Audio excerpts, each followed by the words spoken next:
أعوذ بالله من الشيطان الرجيم. بسم الله الرحمن الرحيم. قل هل يستوي الذين يعلمون والذين لا يعلمون؟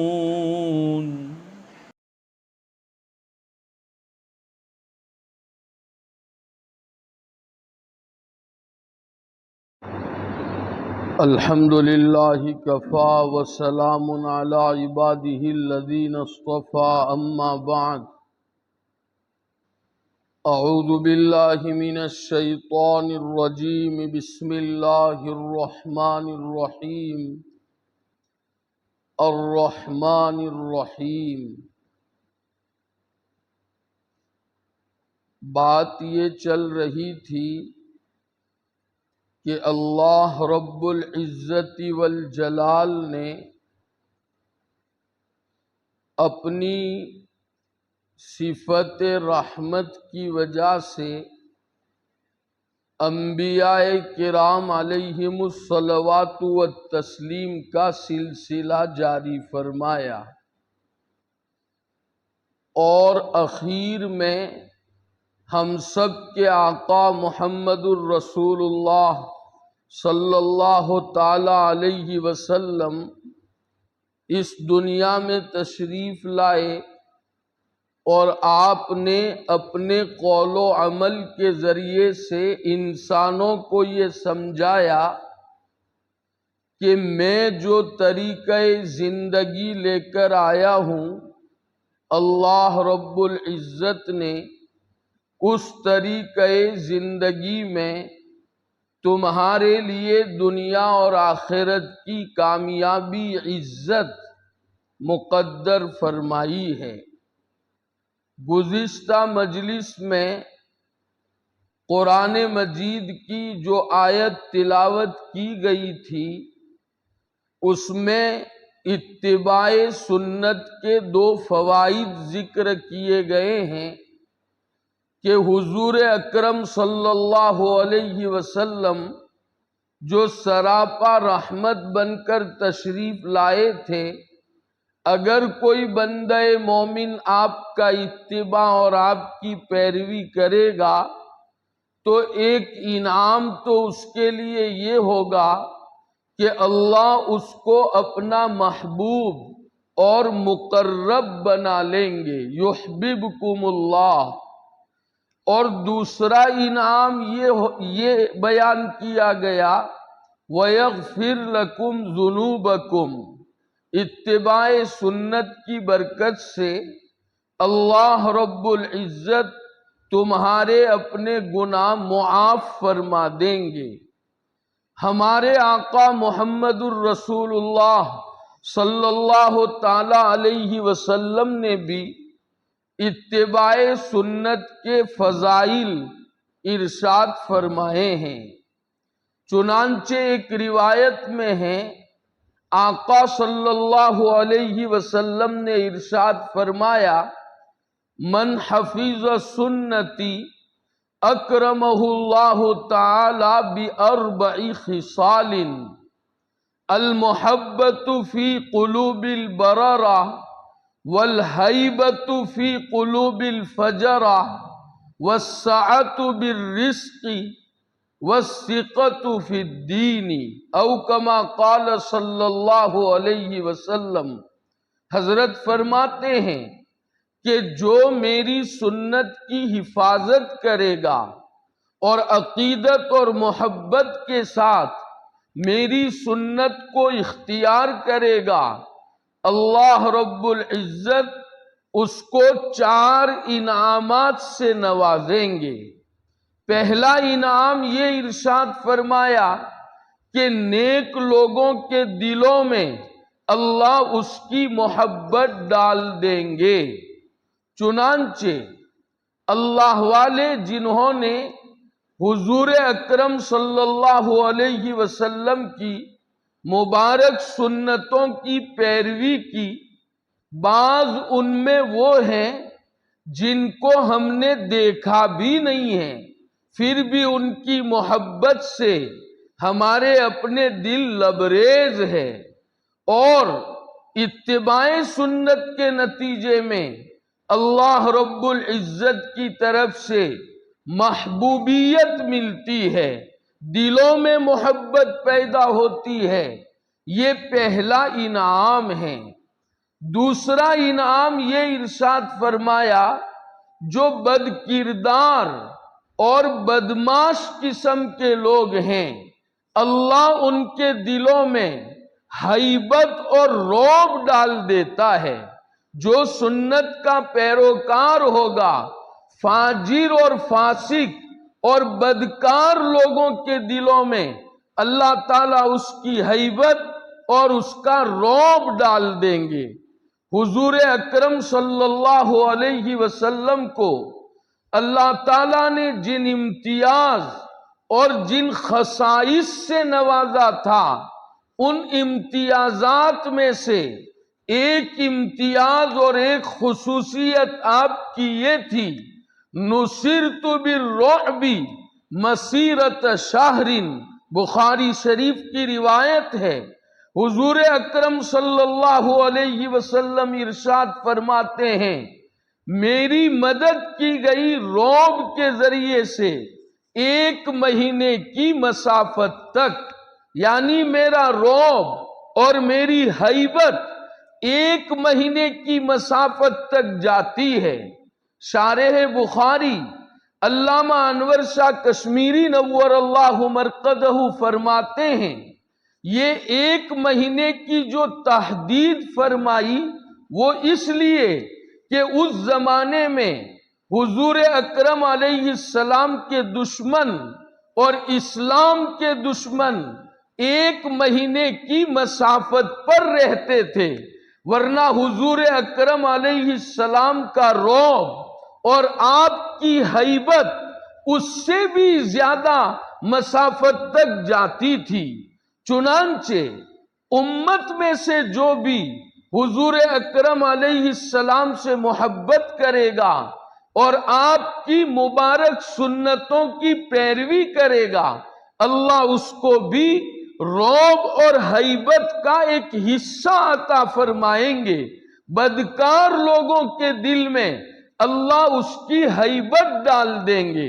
چنانچہ کتابوں میں ایک واقعہ لکھا ہے کہ حضرت گنگوہی نور اللہ مرقدہ وبرد مضجعہ، جنہوں نے انگریز کے خلاف شاملی کے میدان میں مسلح جد و جہد فرمائی تھی، یعنی انگریز کے خلاف باقاعدہ شاملی کے میدان میں جنگ لڑی تھی۔ چنانچہ ایک مرتبہ مظفر نگر ضلع کا جو کلکٹر تھا، انگریز کی اس زمانے میں حکومت تھی، اس کے دل میں آیا کہ جن لوگوں نے شاملی کے میدان میں ہم سے جنگ لڑی تھی، اگر ان میں سے کوئی ہو تو اس سے ملاقات اور زیارت کرنی چاہیے۔ تو اس کو بتایا گیا کہ گنگوہ میں ایک مولوی صاحب ہیں جو شاملی کے میدان میں جنگ میں شریک تھے۔ چنانچہ یہ کلکٹر حضرت کو ملنے کے لیے گنگوہ آتا ہے۔ حضرت کو کسی نے بتا دیا کہ حضرت یہ جو کلکٹر ہیں وہ آپ سے ملنے کے لیے آ رہا ہے۔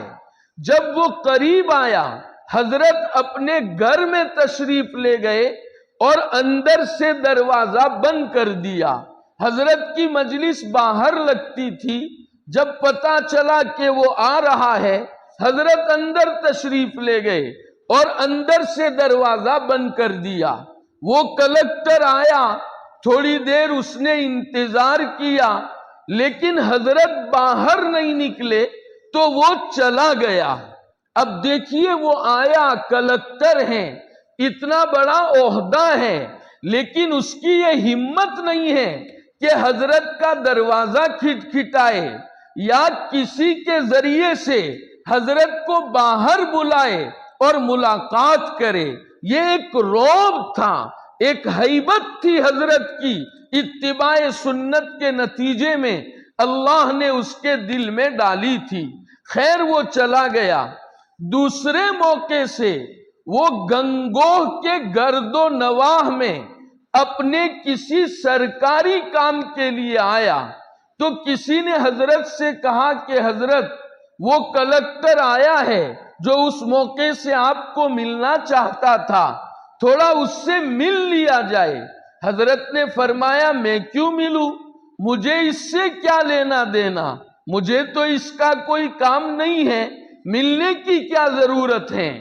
تو لوگوں نے بتایا کہ حضرت دارالعلوم دیوبند کی غلط شکایت سرکار میں پیش کی گئی ہے، اگر آپ جائیں گے ملاقات کریں گے تو تصفیہ ہو جائے گا۔ دارالعلوم دیوبند کے سلسلے میں جو شکوک و شبہات اور جو بدظنی ان کے دلوں میں پیدا ہوئی ہے وہ ختم ہو جائے گی، اس لیے آپ کی یہ ملاقات فائدہ مند ثابت ہوگی۔ فرمایا ٹھیک ہے، اگر یہ مقصد ہے تو پھر میں چلتا ہوں۔ چنانچہ حضرت پالکی میں سوار ہوئے۔ حضرت کو پالکی میں لے جایا جاتا تھا اور بڑے بڑے اللہ والے حضرت کی پالکی اٹھاتے تھے۔ شیخ الہند نور اللہ مرقدہ، حضرت رائے پوری نور اللہ مرقدہ، بڑے بڑے اللہ والے اور محقق علماء پالکی اٹھایا کرتے تھے۔ چنانچہ حضرت کی پالکی اٹھائی اور حضرت کو لے گئے۔ اس نے کلکٹر نے دیکھا کہ کوئی آیا ہے تو وہ ایک دم سے اپنی کرسی سے کھڑا ہوا اور چپل بھی اس نے نہیں پہنے، وہ ننگے پاؤں حضرت کے پاس آیا۔ اس نے حضرت کی ملاقات اور زیارت کی، حضرت سے کہا کچھ نصیحت کر دیجئے۔ حضرت نے فرمایا انصاف کرو اور اللہ رب العزت کی جو مخلوق ہیں ان کے ساتھ شفقت سے پیش آؤ اور رحم کا معاملہ کرو۔ یہ کہہ کر حضرت چلے گئے۔ کلکٹر اپنی آفس میں آیا اور لوگوں سے پوچھا یہ کون تھا؟ تو لوگوں نے بتایا یہ وہی مولانا تھے جن کی ملاقات کے لیے آپ گئے تھے اور وہ گھر سے باہر نہیں نکلے تھے۔ پھر وہ کلکٹر کہنے لگا کہ جب میں نے ان کو دیکھا تو میرے اپنے دل میں ایک طرح کا رعب پیدا ہو گیا، ہیبت پیدا ہو گئی اور میرا دل اندر سے دھک دھک کرنے لگا اور میں بے اختیار بغیر چپل پہنے باہر نکل گیا اور میں نے ان کی زیارت کی۔ یہ ہوتا ہے اتباع سنت کرنے والوں کا رعب اور ان کی ہیبت اور ان کا دبدبہ۔ تو اتباع سنت کے نتیجے میں اللہ رب العزت کی طرف سے یہ انعام ملتا ہے کہ اللہ پاک بدکاروں کے دل میں ہماری محبت پیدا فرما دیتے ہیں۔ تیسرا انعام اس روایت میں یہ ذکر کیا گیا ہے کہ اللہ رب العزت رزق میں وسعت پیدا فرماتے ہیں۔ آج کل ہم لوگ رزق کو وسیع کرنے کے لیے، مال جمع کرنے کے لیے کس قدر محنت کرتے ہیں۔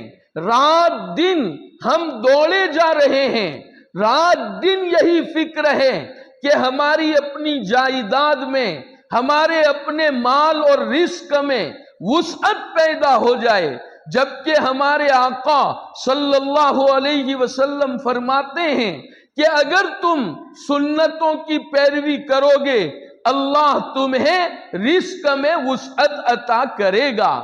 اگرچہ ہمیں سنت کی پیروی اس مقصد سے نہیں کرنی ہے کہ ہمارے اپنے رزق میں وسعت پیدا ہو جائے، نیک لوگوں کے دل میں محبت آ جائے، بدکاروں کے دل میں میری ہیبت اور میرا رعب پیدا ہو جائے، اس مقصد سے ہمیں سنتوں پر عمل نہیں کرنا، بلکہ سنت پر عمل اس لیے کرنا ہے تاکہ اللہ رب العزت کے یہاں کی محبوبیت اور مقبولیت ہمیں نصیب ہو جائے۔ لیکن جب ہم عقیدت و محبت کے ساتھ سنتوں پر عمل کریں گے تو یہ ساری چیزیں تو خود بخود ہمیں مل جائے گی۔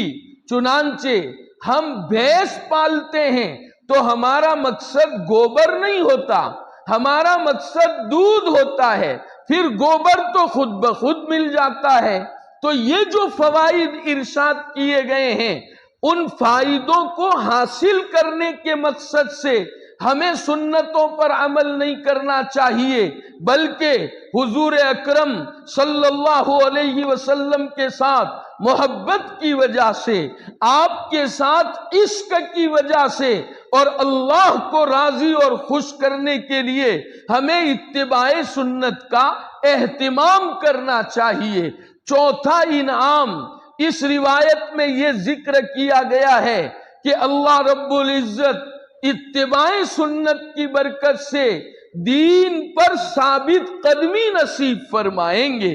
آدمی ضلالت سے، گمراہی سے، بہک جانے سے، شیطان کے وار میں پھنس جانے سے اللہ رب العزت اس کی حفاظت فرمائیں گے اور اس کو دین میں ثابت قدمی عطا کریں گے۔ یہ چوتھا انعام ہے۔ بلکہ ایک روایت میں حضور اکرم صلی اللہ تعالی علیہ وسلم نے یہ ارشاد فرمایا ہے کہ جنت میں داخلہ بھی اللہ تعالی سنت پر عمل کرنے کی برکت سے عطا فرماتے ہیں۔ چنانچہ حضرت ابو سعید خدری رضی اللہ تعالی عنہ کی روایت ہے جس کو امام ترمذی وغیرہ نے رحمہ اللہ تعالی نقل فرمایا ہے۔ فرماتے ہیں حضور اکرم علیہ السلام نے ارشاد فرمایا من اکل طیبا وعمل فی سنت وامن الناس بوائقہ دخل الجنہ، کہ جو بندہ حلال کھائے گا، حرام سے اپنے آپ کو بچائے گا، وعمل فی سنت اور سنت کے مطابق اپنی زندگی گزارے گا، اپنے آپ کو سنتوں میں ڈھال لے گا۔ اتباع سنت کا مطلب یہ نہیں ہے کہ دو چار سنتوں پر اور دو چار اعمال صالحہ پر ہم نے عمل کر لیا کہ بس ہو گیا، بلکہ اتباع سنت کا مطلب یہ ہے کہ اپنی پوری زندگی آدمی حضور اکرم علیہ السلام کی سنتوں میں ڈھال لے، اس کا ظاہر بھی مکمل سنت کے مطابق ہو اور اس کا اپنا دل اور اس کا اپنا باطن بھی حضور اکرم صلی اللہ علیہ وسلم کے مطابق ہو۔ اتباع سنت کا مطلب یہ ہے وَعَمِلَ فِي سُنَّةٍ، سنت کے اوپر عمل کرے گا، وَأَمِنَ النَّاسُ بَوَائِقَهُ، اور لوگ اس کی طرف سے پہنچنے والی تکلیفوں سے مامون رہیں گے، یعنی لوگوں کو یہ اطمینان ہوگا کہ یہ شخص ہمیں تکلیف نہیں پہنچا سکتا۔ یہ تین اعمال جس کی زندگی میں ہوں گے، حضور اکرم علیہ السلام فرماتے ہیں دخل الجنہ، وہ بندہ جنت میں داخل ہو جائے گا۔ بلکہ اتباع سنت کی برکت سے خالی جنت ہی نہیں بلکہ جنت میں حضور اکرم علیہ السلام کی معیت اور حضور اکرم علیہ السلام کی رفاقت اللہ رب العزت عطا فرمائیں گے۔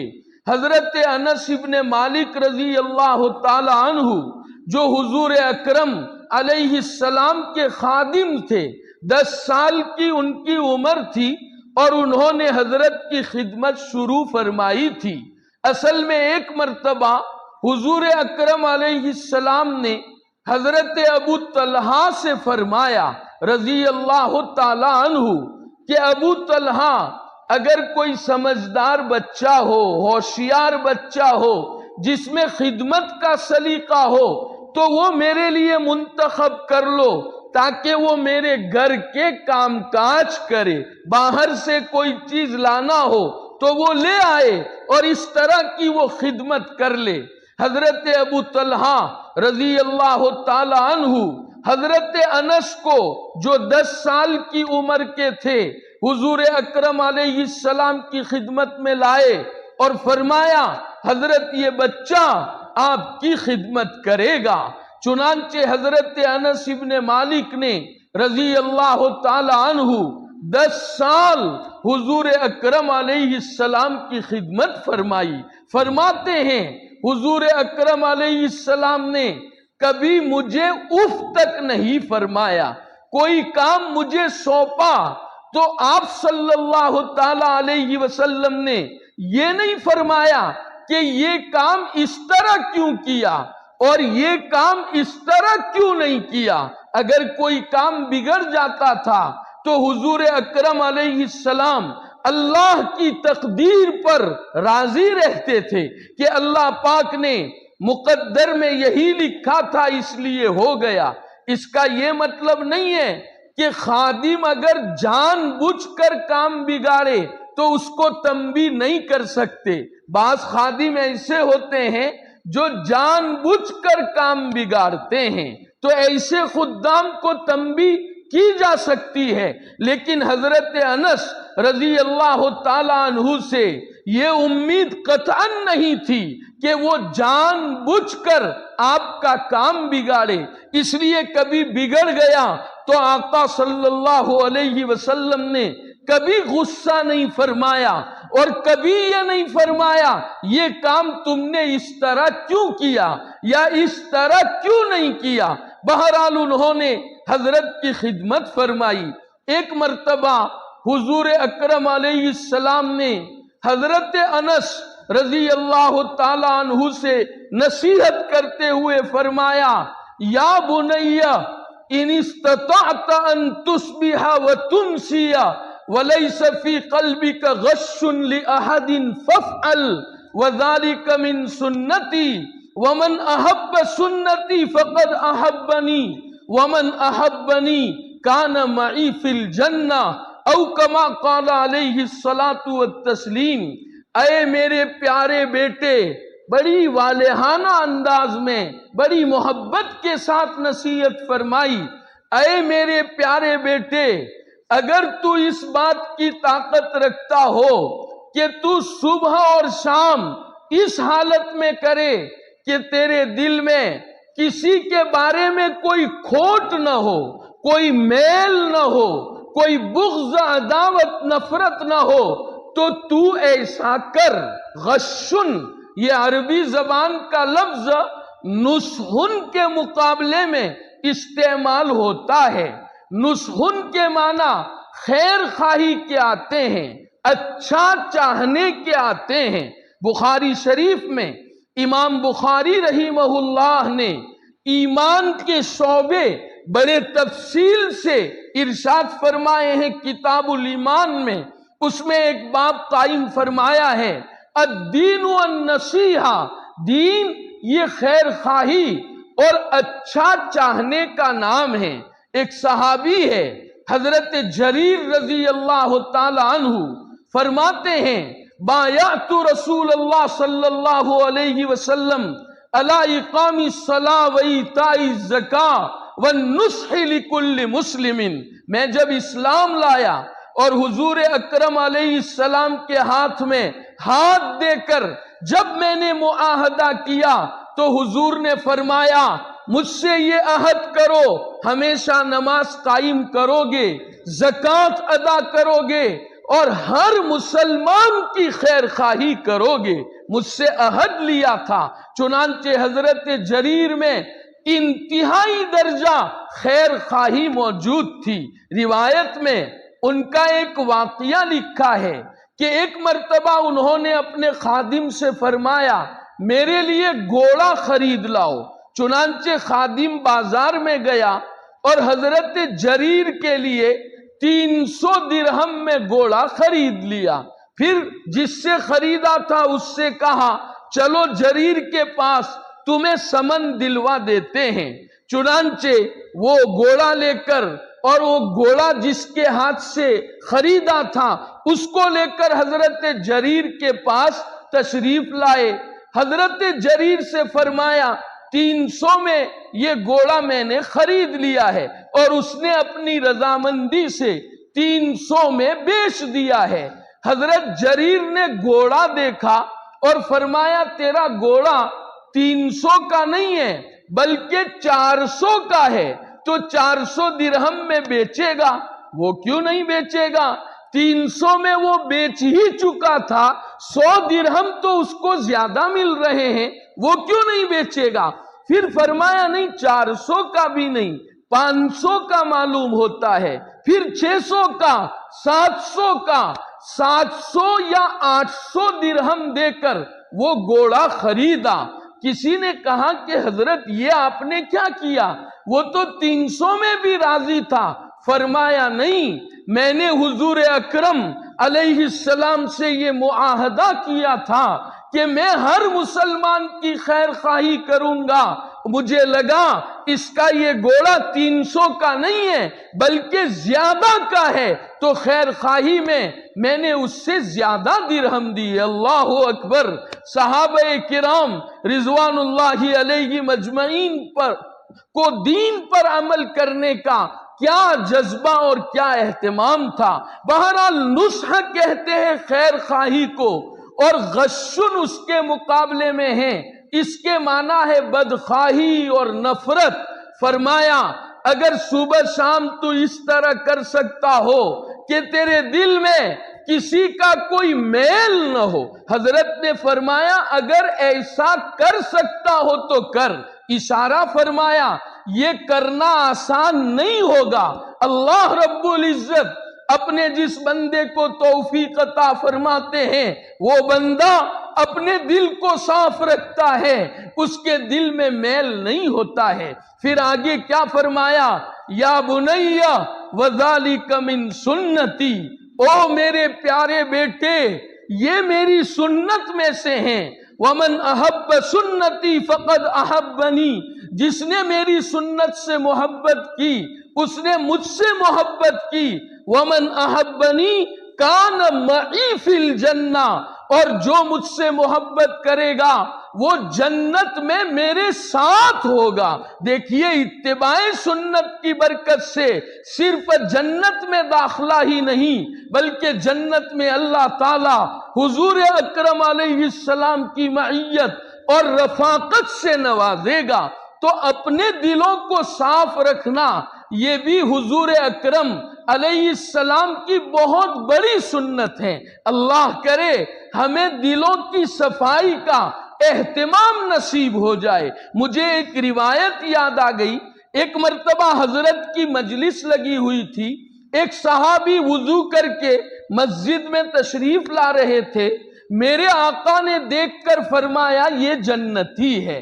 دوسرے دن بھی ایسا ہی ہوا، وہی صحابی تشریف لائے، حضرت نے فرمایا یہ جنتی ہے۔ جب بار بار ان کے جنتی ہونے کی بشارت دی تو ایک صحابی کے دل میں یہ شوق پیدا ہوا کہ حضور اکرم علیہ السلام ان کو جنت کی بشارت دے رہے ہیں تو کوئی ان کا مخصوص عمل ہوگا، مجھے اس کی تتبع کرنی چاہیے تاکہ وہ عمل میں بھی اختیار کر سکوں۔ چنانچہ ان کے گھر جا کر مہمان بن گئے، رات کے اعمال دیکھے، دن کے اعمال دیکھے، 3 دن پورے ہو گئے، مہمانی کی مدت ختم ہو گئی، زیادہ تو رہ نہیں سکتے، چنانچہ جانے لگے، لیکن انہیں رہا نہیں گیا، پوچھ ہی لیا کہ حضور اکرم علیہ السلام نے آپ کو جنت کی بشارت سنائی، حالانکہ ایسا کوئی مخصوص عمل تو آپ میں نظر نہیں آیا، آپ جو اعمال کرتے ہیں وہ تو ہم بھی اور دوسرے صحابہ بھی کرتے ہیں، تو آپ کی کیا خصوصیت کہ آپ کو جنت کی بشارت سنائی؟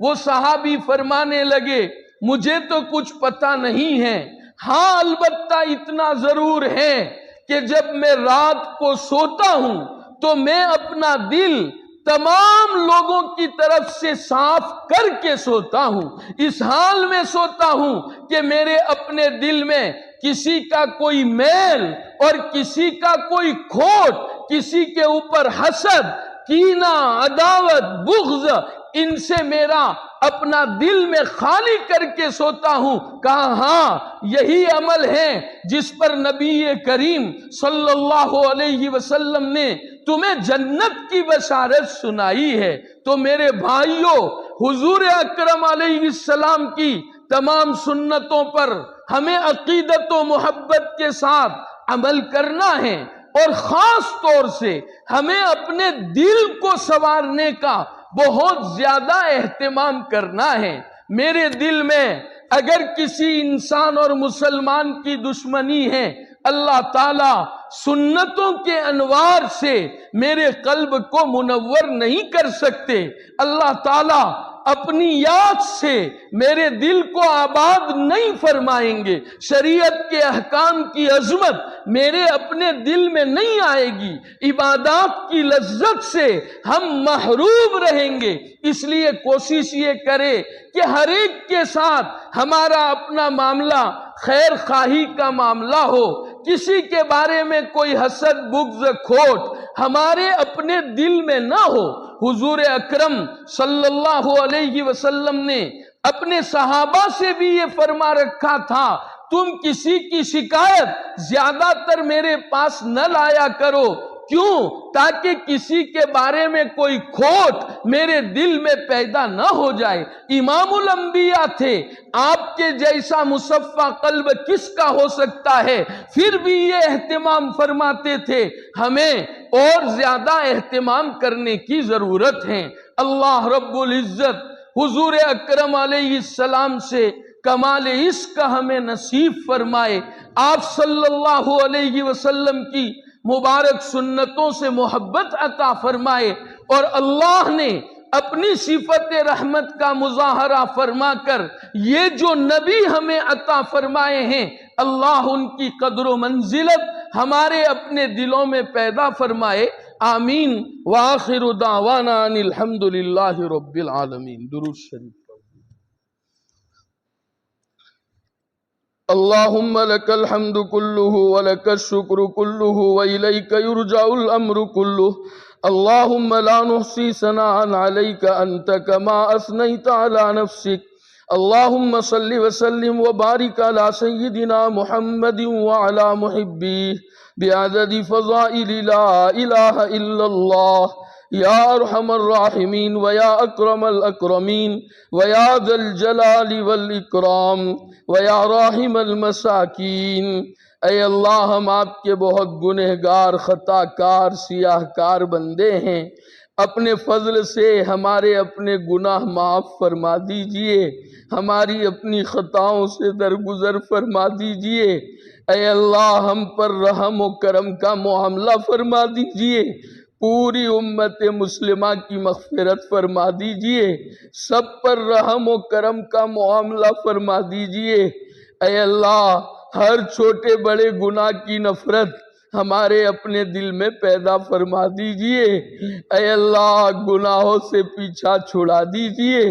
اے اللہ، عافیت کے ساتھ دنیا کی محبت ہمارے اپنے دلوں سے نکال کر آپ کی محبت ہمیں عطا فرما دیجئے۔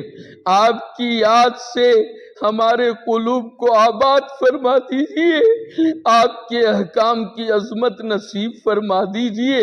محمد الرسول اللہ صلی اللہ علیہ وسلم اور آپ کی مبارک سنتوں سے کمال عشق و محبت اپنے فضل سے عطا فرما دیجئے۔ اے اللہ، اب تک تو ہم نے سنتوں کو صرف چھوڑا ہی نہیں، ہم معافی چاہتے ہیں، ہم نے سنتوں کا مذاق بھی اڑایا ہے۔ اے اللہ، اپنے فضل سے معاف فرما دیجئے۔ زندگی کی ہر نقل و حرکت میں آپ کی مرضی اور محمد الرسول اللہ علیہ السلام کی عین سنت سمجھا کر اس پر عمل کرنے کی توفیق و سعادت سے اے اللہ مالا مال فرما دیجئے۔ تمام رذائل سے پاک و صاف فرما کر مکارم اخلاق سے مزین فرما دیجئے۔ آپ کی ذات و صفات کی محبت و معرفت کے انوار سے ہمارے اپنے قلوب منور فرما دیجئے۔ اپنی شان ربوبیت سے ہماری بہترین تربیت فرما کر عافیت کے ساتھ ہمیں اپنے محبوب اور مقبول بندوں میں شامل اور داخل فرما دیجئے۔ اے اللہ امت مسلمہ کی پریشانیاں دور فرما دیجئے، امت پر رحم و کرم کا معاملہ فرما دیجئے۔ اے اللہ ہم کمزور ہیں، آزمائش ہم برداشت نہیں کر سکتے ہیں، پیارے اللہ عافیت کا معاملہ فرما دیجئے۔ خصوصاً اہل فلسطین کو اپنی نصرت اور مدد سے نواز دیجئے۔ اے اللہ تیرے نام لینے والی ایک چھوٹی سی جماعت جو تیری محبت میں اور تیرے گھر کی آزادی کے لیے اے اللہ ہر طرح کی قربانیاں پیش کر رہی ہے، اے اللہ ان کو قوت نصیب فرما دیجئے، ہمت و حوصلہ عطا فرما دیجئے۔ اے اللہ ان کے ہر سبب میں برکت عطا فرما دیجئے۔ اے اللہ اعدائے اسلام کے دلوں میں ان کی ہیبت ڈال دیجئے۔ اے اللہ ہمارے جو بھائی بہنیں بچے وہاں شہید ہوئے ہیں، اے اللہ ان کی شہادت قبول فرما لیجئے، اور معصوم بچوں کی شہادت کے نتیجے میں ان پر اور پوری امت پر رحم و کرم کا معاملہ فرمانے کے فیصلے فرما دیجئے۔ اے اللہ اعدائے اسلام کے دلوں میں رعب پیدا کر دیجئے، خوف ڈال دیجئے۔ اے اللہ ان میں آپس میں اختلاف پیدا فرما دیجئے، ان کے قدم اکھاڑ دیجئے۔ اے اللہ ان کے قدم اکھاڑ دیجئے، پوری طرح ان کو تباہ و برباد کر دیجئے۔ اے اللہ حضور اکرم صلی اللہ تعالی علیہ وسلم نے جتنی بھلائیاں مانگی ہے ہمیں اور پوری امت کو نصیب فرما دیجئے، جن شرور و فتن سے پناہ چاہی ہے ہماری اور پوری امت کی پوری حفاظت فرما دیجئے۔ اے اللہ ہم کبھی آپ سے مانگ کر محروم نہیں ہوئے ہیں، اس مرتبہ بھی اور آئندہ بھی کبھی محروم نہ فرمائیے۔ وصلی اللہ علی النبی الکریم برحمتک یا ارحم الراحمین آمین، بحرمت سید المرسلین صلی اللہ علیہ وسلم۔